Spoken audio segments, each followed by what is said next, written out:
Hello, আসসালামু আলাইকুম guys, সবাই কেমন আছেন? আশা করছি সবাই ভালো আছেন, আমিও ভালো আছি। তো আজকে আমাদের দুপুরের আয়োজন হচ্ছে গরুর মাংস। এই যে আমি এখানে রান্না করতেছি, একটু আলু দিয়ে দিয়েছি কারণ গরুর মাংসের সাথে আলু খুবই মজা লাগে। এই যে দেখুন,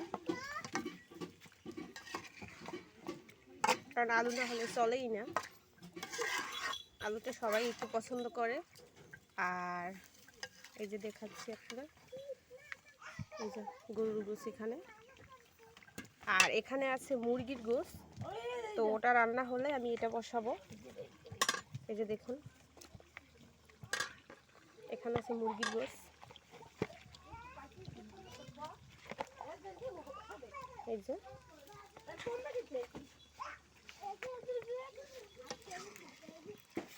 এই যে দেখতেই পাচ্ছেন আজকে আমাদের দুপুরের আয়োজন। সবাই ভালো থাকবেন, সুস্থ থাকবেন। এ পর্যন্তই।